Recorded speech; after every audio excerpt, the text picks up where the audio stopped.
Bienvenue dans Cultiver la biodiversité, le podcast qui vous dit pourquoi la biodiversité c'est un trésor à cultiver. Cultiver la biodiversité, série spéciale Semences paysannes du monde, épisode 4. Bienvenue dans ce nouvel épisode de la série spéciale Semences paysannes du monde. Cette série, elle a été enregistrée à l'occasion des rencontres internationales des semences paysannes à Antibes en octobre 2024 et elle nous embarque dans un tour du monde des combats pour le maintien de la biodiversité cultivée et des semences paysannes. C'est l'occasion de comprendre la gestion des semences, mais aussi le système agricole de plusieurs pays du monde. Aujourd'hui, c'est Fabien du CCFD qui interroge Hélène de la coopérative Vimbaoré au Burkina Faso. La qualité du son est parfois modeste, alors tendez bien l'oreille pour découvrir la richesse de cette interview. Bonne écoute. Donc merci Hélène Nana pour l'entretien. Alors, peut-être déjà on peut commencer par une présentation. Qui es-tu Hélène et quelle organisation tu représentes aujourd'hui? Moi, je suis Hélène Lama. Je suis du Burkina Faso. Et je suis dans le nord du Burkina Faso, précisément à Ouadouguia. Et dont c'est la région la plus sèche du pays. Et là, je suis dans une coopérative qui s'appelle Coopérative Prime Baouri. Et qui est tiré, le nom de la coopérative est tiré du dialecte local, qui signifie grenier des céréales. Vonique survie. Ok. Et là, je m'occupe de la production agroécologique qui fait partie des principes, qui fait partie des axes de la coopérative, des axes d'intervention de la coopérative. Merci. Travaillons avec plusieurs groupements, donc pas mal de producteurs qui travaillent dans l'agroécologie, mais non aussi des sensibilisations autour de ça. Ça représente combien d'agriculteurs? Actuellement, pour l'agroécologie, nous avons 50 agriculteurs pour la production de niébé. Mais en tant que membre producteur général, nous avons 37 unions. Et chaque union représente plusieurs villages. Et dans chaque village, il y a plusieurs producteurs que nous entendons. D'accord. Merci. Est-ce que, Hélène, tu peux nous expliquer qu'est-ce qui influence les pratiques agricoles aujourd'hui dans la zone dans laquelle Guimbaouré travaille? Ce qui influence la semence paysanne au niveau de la zone d'intervention de la coopérative Vimbaouré, il faut se dire que aujourd'hui la semence paysanne devient, je peux dire, perturbée par non seulement les politiques gouvernementales qui ont envahi les semences améliorées, et il y a aussi beaucoup de semences paysannes, anciennes semences sont perdues dues au changement climatique. Donc, il y a tous ces défis et même actuellement, c'est menacé par l'insécurité au niveau du pays qui fait beaucoup de déplacements des producteurs. Donc, tout ça là, c'est des menaces de la semence paysanne au niveau du pays. Ok. Est-ce que tu pourrais donner les éléments les plus importants qui influencent justement la production agricole de la région? Voilà, que ce soit des événements ou des aléas naturels, économiques. Oui, il y a plusieurs éléments qui influencent la semence paysanne, tels que le changement climatique. Oui, Je peux parler de la sécheresse. Je peux parler de la mauvaise répartition des pluies. oui, c'est-à-dire? C'est-à-dire que pendant les semis, on peut manquer de pluie pour en tout cas faire pousser les plantes. Et, après, on peut avoir des abondantes pluies qui peuvent pourrir nos graines de semences. Donc, on ne peut pas maîtriser cette mauvaise distribution de pluie qui est naturelle. Et ça impacte vraiment sur nos productions. De deux, il y a aussi les parasites souvent qui attaquent aussi nos produits, les vers et puis les attaques, quoi. Oui. Qu'est-ce que vous avez comme parasites en particulier? Quels sont ceux qui causent le plus de dégâts chez vous? On dit le ver légionnaire, moi je ne connais pas leur nom scientifique. Il y a un ver au niveau du maïs qui attaque très. Il y a aussi je ne sais pas, les rats, je ne sais pas, il y en a beaucoup d'attaques. Il y en a Des rongeurs des qui rongeurs. mangent les récoltes? Il y en a aussi des rongeurs. Les criquets, il y en a, mais c'est pas chaque année. Ça peut varier d'année en année, mais ça ne manque pas, les criquets aussi. Et puis, on peut aller vers les inondations. Souvent, il y a des bas-fonds qui sont inondés, donc les producteurs n'arrivent pas à produire. Et puis, des fois, on peut produire sans récolter parce que c'est inondé. Et donc, il y a tous ces aléas climatiques qui menacent, en tout cas, notre production, surtout la semence. Tu avais parlé d'insécurité. Est-ce que tu peux nous expliquer en quoi les événements peuvent avoir des conséquences sur l'agriculture? Oui, il faut se dire que toute personne qui travaille a besoin de sécurité pour pouvoir son activité. S'il n'y a pas la sécurité, on ne peut rien faire. Et donc, le pays est frappé il y a une dizaine d'années par l'insécurité causée par des armées militaires. Et puis, ça conduit automatiquement le déguerpissement de plusieurs villages. En 2023, on peut compter 2 millions et quelques de déplacés internes. Et tous ces gens-là qui sont déplacés, ils n'auraient amené ni de la nourriture, n'en parle pas de la semence, là où ils sont logés. Donc, ils ont perdu toute variété de semences qu'ils avaient en eux. Donc, c'est vraiment triste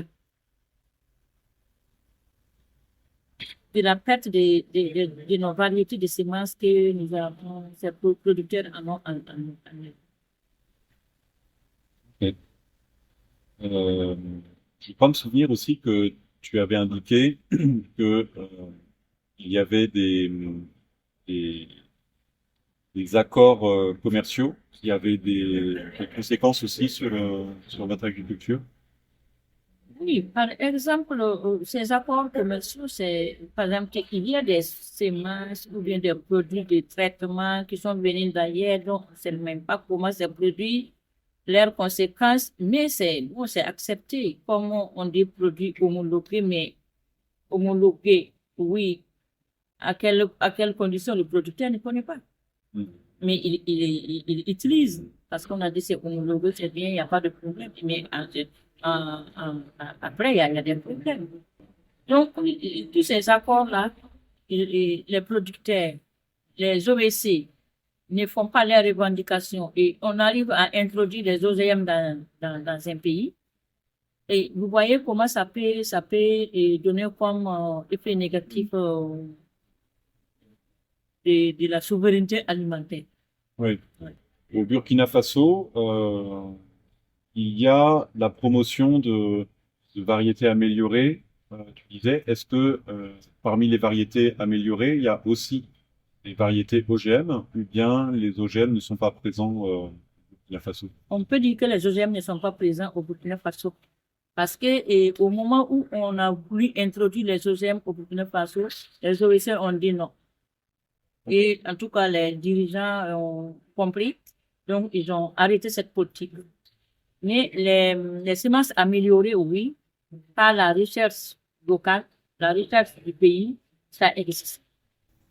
Est-ce que tu peux nous expliquer comment le contexte local ou les influences extérieures, étrangères, influencent les pratiques agricoles, que ce soit d'un point de vue agronomique, d'un point de vue économique ou social, et, euh, et comment ça a un impact négatif sur l'agriculture.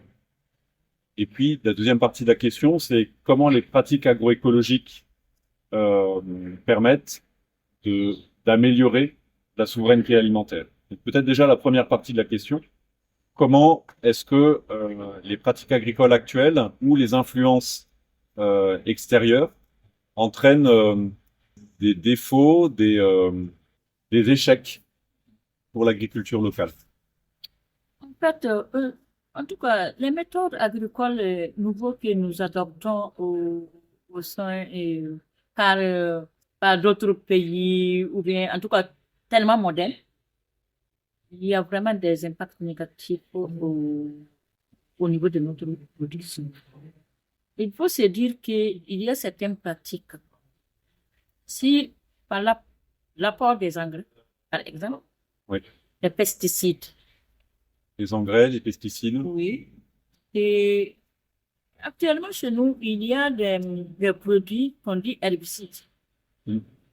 Pas très mauvais. Parce que il faut se dire que là où on utilise certains produits n'est pas adapté à nos formes. Parce que si on dit herbicide, nous sommes d'ailleurs dans une zone sec. On n'a même pas de germe. Et les gens utilisent herbicide pour tuer le PDR commun. Vous voyez que c'est vraiment, on ne peut pas y comprendre. Donc, mais c'est des produits qui sont venus de l'extérieur. Et beaucoup de personnes ont voyagé et puis ont trouvé dans les zones côtières et qui ont ramené ces produits aussi dans notre pays et qui n'est pas adapté, qui n'est pas dans sa zone, quoi. Ça ne doit pas utiliser dans notre pays, mais c'est utilisé. Les grands engrais, par exemple, si tu utilises l'engrais cette année, par exemple, c'est 1 mètre carré. Je donne un exemple, hein. Par exemple, pour 1 mètre carré, tu utilises 0,0050 par exemple, ou bien 2 grammes, 3 grammes d'engrais. L'année prochaine, il faut utiliser plus que ça. Mm. Okay. L'année qui vient après, il faut utiliser plus que ce que j'ai utilisé l'année passée. Donc, ça va dégrader d'année en année ta surface du boulot. Et après, tu vas mettre tes semis, ta production, tu ne vas pas réussir. Parce qu'il y a trop d'azote maintenant sur le sol. Okay. Et les plantes vont commencer à mourir par trop d'azote. Et toi, tu ne vas pas comprendre. Tu vas dire que non, cette plante-là, je ne veux plus la cultiver. Voilà, c'est des exemples comme ça. Moi, je fais un peu de la pomme de terre. Et j'ai des personnes qui font de la pomme de terre, qui utilisent tellement d'engrais. Beaucoup d'engrais. Et chaque année, il faut augmenter, ils augmentent leur quantité d'engrais. Par fini, il y a des variétés qui ne peuvent plus, qui ne sont plus adaptées à leur sol, parce que ces variétés n'aiment pas assez beaucoup d'azote. Alors, leur sol là, c'est détruit, c'est détruit. Donc, c'est des exemples comme ça. Et il faut se dire aussi qu'il y a des mauvaises pratiques agricoles qu'il ne faut pas dans notre zone. Par exemple, nous, on utilise les tracteurs. Mm-hmm. Les tracteurs, il faut savoir les utiliser. Sinon, tu peux même dégrader le sol par l'utilisation de ces tracteurs. Oui. Il faut savoir les utiliser à cette base et en fonction de la circulation de l'eau. Si l'eau vient comme ça, normalement, il doit utiliser doit un peu contribuer l'assistance. Oui. L'assistance. Éviter l'érosion. Éviter l'érosion. D'accord. Voilà. Donc, toutes ces mauvaises utilisations, ces méconnaissances posent aussi pas mal de problèmes au niveau de nos sols. D'accord. Est-ce que ces difficultés, elles ont des conséquences aussi au niveau social dans les villages? Oui, au niveau social, il y a des difficultés en fait. Parce que avant, nous travaillons en groupe. Nos parents travaillaient en groupe. On le dit à notre terme, le sosora. Le sosora, c'est en langue morée. Ça veut dire tu, tu te bases sur une personne sera le président de ton sosora, de ton travail, et celui qui va demander les gens du village là, pour venir t'aider. Et ils vont venir t'aider gratuitement. Aider à cultiver, ou bien aider à récolter tout ton champ. Et un autre aussi va demander comme ça. Donc, c'était des pratiques sociales que nos parents ont utilisées. Et aujourd'hui, avec les nouvelles méthodes agricoles, comme utiliser les tracteurs, la servie, tout ce genre de... Et puis les herbicides, tu peux en tout cas tirer l'herbe là de plusieurs hectares par jour. On n'a pas besoin de chercher beaucoup de personnes pour vérifier. Donc, ça détruit le social que nous avions. Et l'intérêt de l'agriculture pour les générations, les plus jeunes générations, qu'est-ce qu'il en est dans ce contexte? Bon, pour les plus jeunes générations, c'est des gens qui doivent revenir. Nous devons travailler pour ces gens. Nous devons travailler pour ces gens. Aujourd'hui, tout ce que nous faisons, ce n'est pas pour nous, c'est pour les futurs enfants. Si on travaille bien, c'est pour les futurs enfants. Si on travaille mal, c'est le sol, c'est pour les futurs enfants. Parce que le sol appartient à tout le monde. Mes arrière-parents ont cultivé sur le même sol. Ils sont partis, laissés avec mon papa, qui a cultivé sur le même sol. Il est parti. Il a laissé avec moi. Je dois le laisser avec mes enfants et eux, ils doivent laisser avec leurs petits-enfants. Donc, nous devons entretenir le sol en pratiquant des pratiques agricoles bien adaptées pour le laisser tel que la nature en bonne et uniforme état pour mes petits-enfants. Et donc, ça veut dire quoi alors, laisser un sol en bon état? Là, c'est peut-être pour parler un petit peu des pratiques agroécologiques qui permettent de contrer ces échecs que tu as évoqués. Nous devons en fait initier la pratique agroécologique qui a plusieurs principes. Et nous devons en tout cas prendre en compte tous ces principes pour bien établir les sols, pour bien faire vivre en tout cas, faire vivre l'ensemble. Je veux dire par là, respecter les uns et les autres. Ça veut dire que respecter l'arbre, respecter toi ton voisin humain, respecter l'animal, respecter les vers, respecter tout vivant.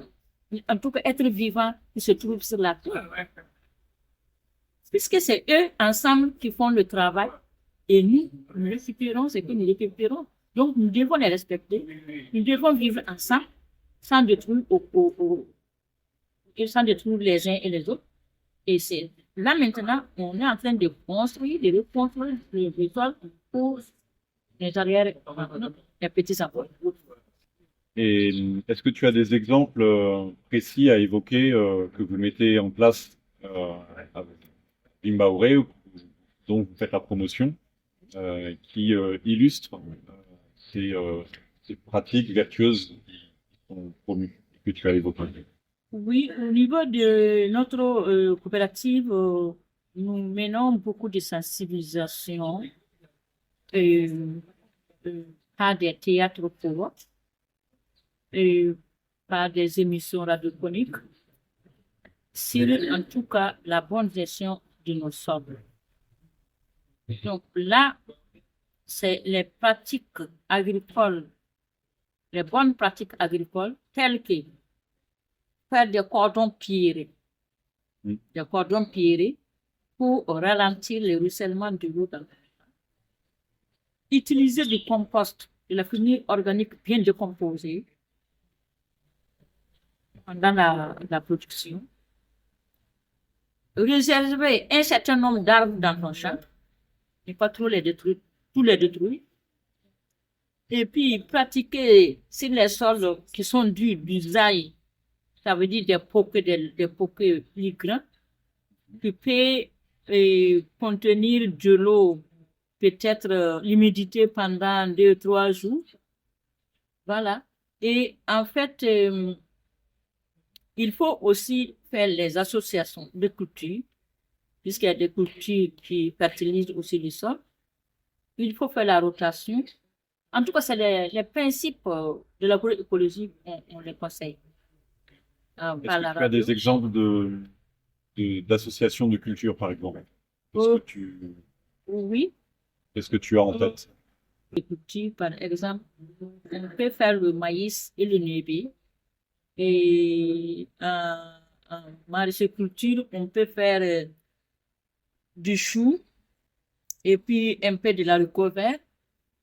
C'est bon, dans nos champs, nos parents aimaient mettre le sorgho et un peu de niébé ou du sorgho et puis un peu d'oseille autour, ainsi de suite.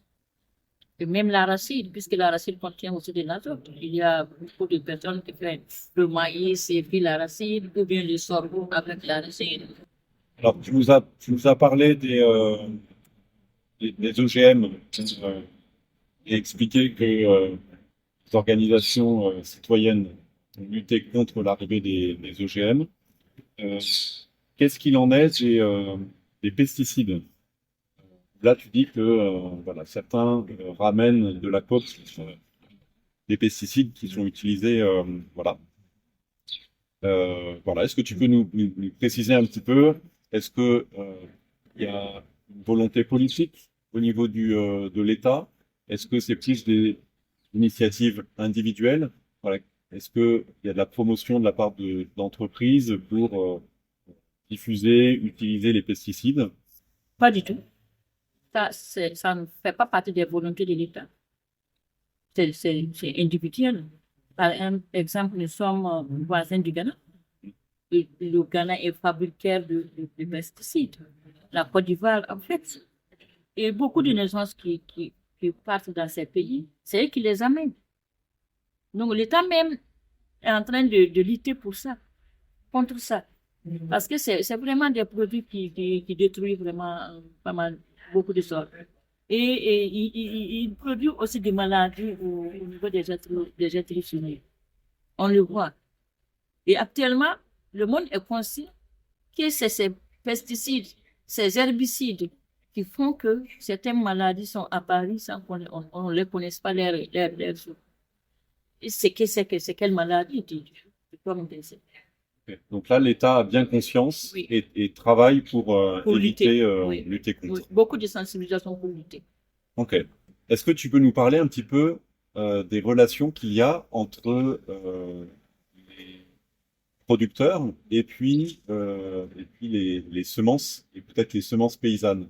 Quel est le rapport aux semences des producteurs? Il faut se dire que le rapport avec les producteurs, entre les producteurs et la semence paysanne, bon, en fait, la semence paysanne, dans notre zone, le nord du Burkina, on peut dire qu'elle est utilisée en partie. Utilisée en partie, ça veut dire que les céréales, le mil, le sorgho, le maïs, non, pas le maïs, le mil et le sorgho, l'arachide, le pois de terre ne sont pas encore infectés par mais il faut dire que le niébé est tellement infecté par Alors, les paysans utilisent beaucoup plus de niébé et de la variété améliorée plus que la semence paysanne de nous. Ok. Ouais, là, au niveau du niébé, du maïs, vraiment, c'est tellement utilisé, la semence améliorée. Qu'est-ce qu'ils recherchent dans l'utilisation de ces variétés améliorées? En fait, la sensibilisation qu'ils ont reçue en utilisant ces semences améliorées est que c'est la sécurisation alimentaire. Donc, c'est les, les personnes qui utilisent les plus grandes surfaces pour augmenter les rendements, ceux qui font la business, et ils veulent l'augmentation de leurs rendements et ils vont utiliser les semences améliorées qu'on dise qu'il y a beaucoup de rendement, beaucoup plus de rendement. Et c'est ça que nos producteurs aussi ont comme sensibilisation et qui vont vers la semence améliorée. Est-ce qu'il y a un travail qui est fait pour favoriser les semences paysannes par Vimbaouré? Oui. D'abord, Vimbaouré est membre d'un réseau au niveau national qui travaille beaucoup sur la semence paysanne en termes de plaidoyer au niveau de l'État. Et Vimbaouré fait aussi du plaidoyer au niveau des dirigeants communaux, avec les maires à l'époque. Actuellement, c'est une organisation spéciale. Et donc, ils font les premiers responsables des différentes communes. Vimbaouré fait du plaidoyer avec ces gens pour qu'ils prennent en compte tous les programmes, toutes les activités de l'agroécologie et dans l'air PCD. Alors, PCD, PCD, c'est plan de développement communal. Et en tenir compte, en tout cas, et accompagner les producteurs sur ce système de production qui garantit beaucoup plus notre et en tout cas, faire la promotion de la consommation de ces semences paysannes. Je pense qu'il y a un producteur qui est venu avec moi en France ici qui s'appelle Salibou Sabadogo. C'est un producteur. Il a produit tous les deux semences en même temps.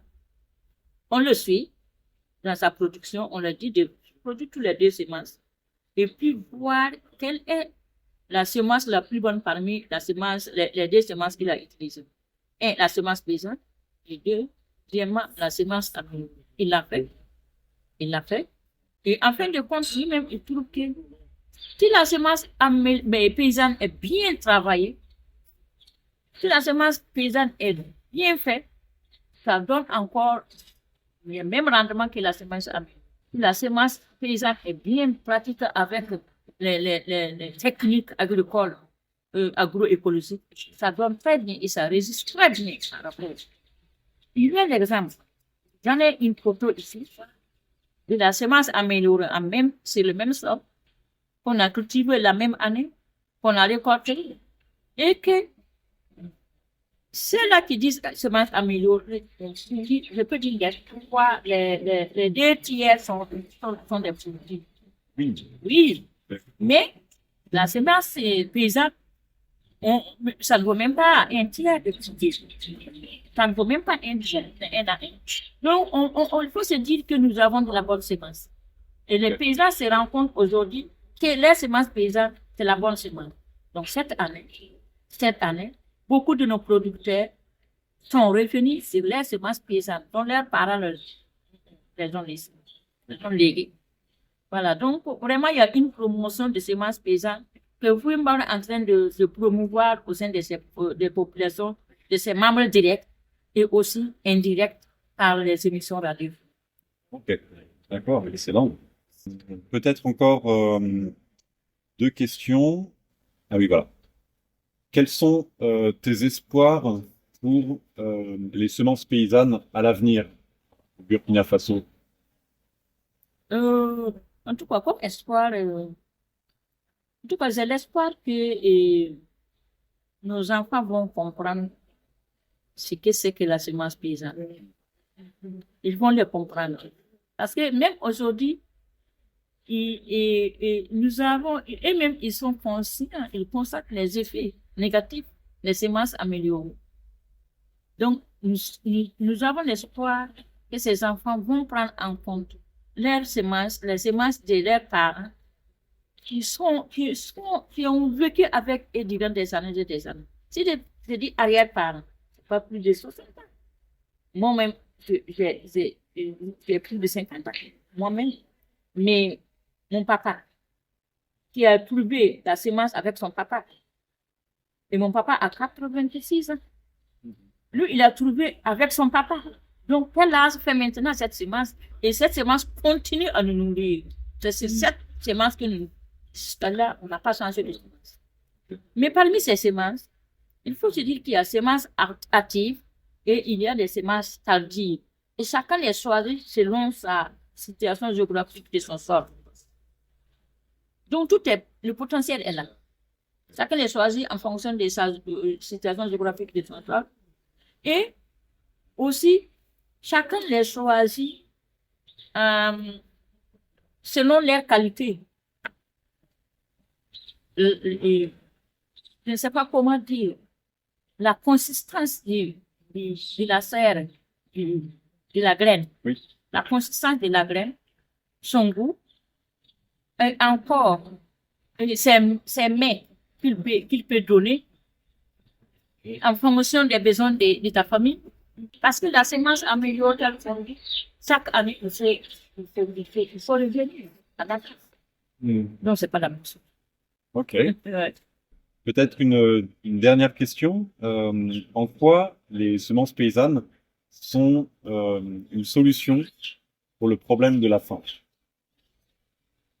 En fait, la semence paysanne est vraiment le chemin qui lutte contre la faim. Direct et sans faille. Parce que lutter contre la faim pour moi, c'est pas avoir beaucoup de production cette année, remplir des greniers pour un bon nombre d'années, et après, je deviens en année. Après, ne rien récolter dans le même champ. Mais pour moi, lutter contre la faim, c'est être autonome en toi-même durant des années et des années. Et c'est la semence paysanne. Parce que la semence paysanne telle qu'elle est, on ne l'était pas. Chez nous, un producteur qui a ses semences paysannes n'achète pas de la semence paysanne. Il est autonome, il ne dépend pas de quelqu'un. Donc, il peut produire des hectares comme il veut, parce qu'il a la semence en quantité. Mais si, par exemple, moi, je n'ai pas de semences paysannes en moi, et je vais les acheter. Je vais produire, par exemple, 3 hectares. Je n'ai pas d'argent pour le payer. Comment je vais produire les 3 hectares? Peut-être que je pourrais produire qu'un hectare ou un demi-hectare selon mes capacités financières. Et est-ce que ça va me servir? Qu'est-ce que je vais vendre pour l'école de mes enfants? Comment je vais utiliser? Puisque c'est par là, je vais vendre aussi pour la santé du marché. Et puis pouvoir manger. Donc, ça ne va pas me servir. Oui. Si j'ai ma propre semence, je peux produire beaucoup. Et si je veux acheter de la semence, je ne peux pas.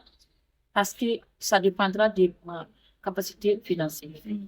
Merci bien. Tu peux quand même nous dire un mot sur, tu représentes Bimbaouré, tu es une femme. Comment aussi la question de quelle est la place de la femme dans cette transition agroécologique à travers voilà, les actions de Bimbaouré Oui, je crois que la femme a vraiment sa place au niveau de les activités de la coopérative Bimbaouré. Et quand on dit Bimbaouré, le grenier de Bimbaouré, chez nous, il y a vraiment ces greniers. Et souvent, c'est les femmes qui peuvent gérer ces greniers. Donc, la femme a son importance dans la coopérative, en ce sens. Et ceux qui gèrent nos greniers au sein des villages, puisqu'on a des greniers au sein des villages, qui sont utilisés par la population, donc c'est eux-mêmes qui les approvisionnent, et c'est des femmes qui les gèrent. Et c'est les femmes aussi qui savent qu'est-ce que le village a besoin comme alimentation. Et je veux dire, les aliments, chaque village a ses besoins alimentaires. Oui.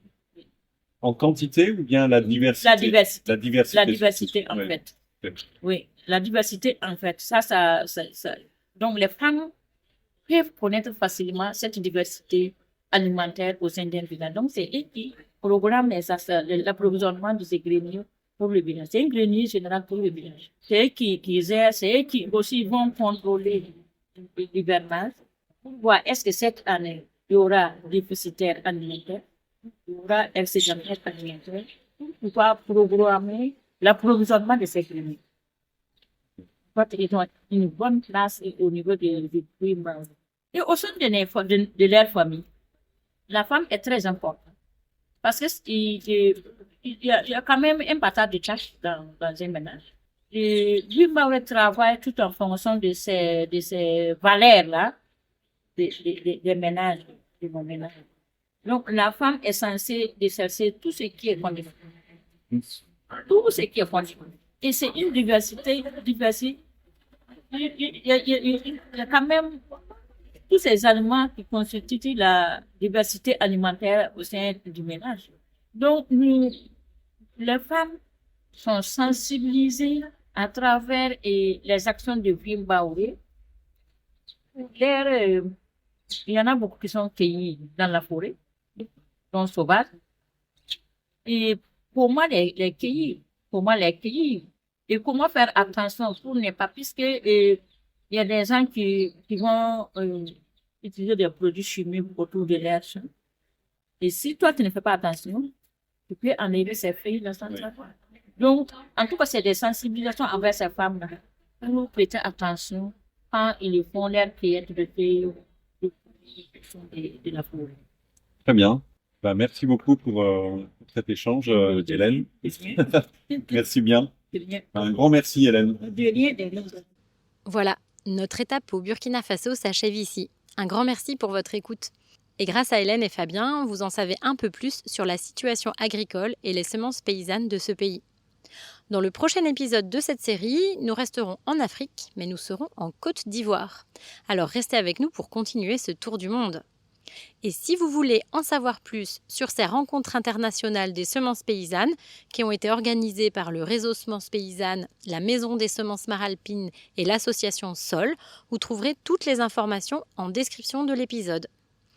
Si ce podcast vous a plu, n'hésitez pas à le partager pour faire connaître la richesse de la biodiversité cultivée du monde entier. À bientôt! Et n'oubliez pas, pour sauver la biodiversité, mangez-la!